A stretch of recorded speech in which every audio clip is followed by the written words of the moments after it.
Jara hino ɗo taarika fiima antu heɗito moƴƴa. Fiino annabi Isa yaaforta eno o noddirta. Ko tampere honde ni min yungike jemma on fuu hunde men nangali. E nder ko ɓe yoomi kon yungotoɓe liƴƴi ɓen no ronki hiɓe pooɗalana kanka gaaɓe. Jemma mo hunde heɓaaki kono hiɓe faala moƴƴintinde jalaaji ɗin ɓe laɓɓina ɗi. Tunde wootere yimɓe ɓen no hawjiri telemma ka maayo wi'eteengo Jaliilu. Annabi Isa no ton hiɓe faalano habbaade mo. Ɗum no wondani ɓe e nafa. Konngudi makko ɗin ngokkori mo kala e maɓɓe cuucal heyɗintini doole maɓɓe ɗen. Yimɓe buyno mooɓondiri ɗon.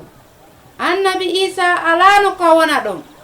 Petrusu, accu mi ƴawa ka nder laanama woɗɗitoɗaa seeɗa pencen on.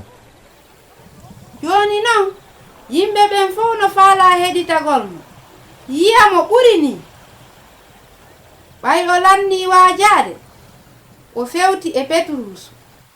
Petrus, jokken baharu on bugo jalaaji ɗin ka nder ndiyam mahin fi yungagol. Sago am mi yiyayno yeeso Petrusu ngon.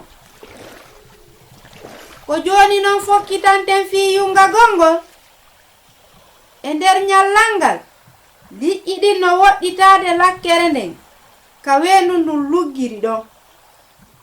Petrusu no andi ko honɗum o wonno haalude fii mum. No woniri wo Hinaa andiraaɗo fii yungagol liƴƴi. Karmoko en e o jemma feƴƴuɗo ɗo fof meɗen yungade min heɓali hay lingil.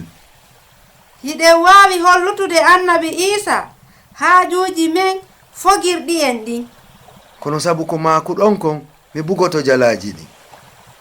Kanko Petrus o waɗi no labira ko haananimo kon. Wi'ugol miɗo andi fow tawaaka ton. O heɗike annabi Isa ɗulle no wondi e nafa.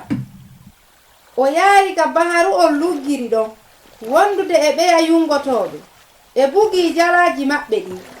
Kaawake waɗi ɓe nangi liƴƴi ɗuuɗuɗi beni jalaaji maɓɓe ɗin fuɗɗi taƴude. Yohana, Yakuba, wallitelan menen tum men gaynata. Ɓe waɗi hito e wondiɓɓe maɓɓe ɓen e hebbini laakoykoye ɗiɗoye fof liƴƴi. Hakke ko liƴƴi ɗin ɗuuɗi laakoykoye no faala yoolaade. Hakke ko annabi Isa ngalɗinno Petrusu o tawi himo serti e makko. Joomiraaɗo woɗɗitelan sabu min komi junubankeejo. Hino laba ko tawi kon kanko annabi Isa o woɗɗitaaki Petrusu kono o yaafanike mo. O waɗante ɗum an kadi min kadi men si hawri en qirritanike Allah junubaji men ɗin. Petrus, wota a hulu gila jooni a wona yungotoɗo yimɓe. Ko golle kese ni. Petrusu no haani wonugol jooni yungotoɗo yimɓe fii makko kanko annabi Isa. Miɗo miiji wondema hino foti ko tawi kon annabi Isa wona yimɓe tedduɓe ɓen tun suɓoto kono o suɓoto kadi yimɓe yawitaaɓe wano an e min nanditayɓe e Petrus. Ɗum ko ɓen heɗitiiɓe konngol makko ngol faalaaɓe nafitorde naɓital hakkunde maɓɓe e makko kanko annabi Isa. Husaynatu wonno e yewtude mi weltanike ma fii ko heɗitiɗa kon hiɗen e saayi.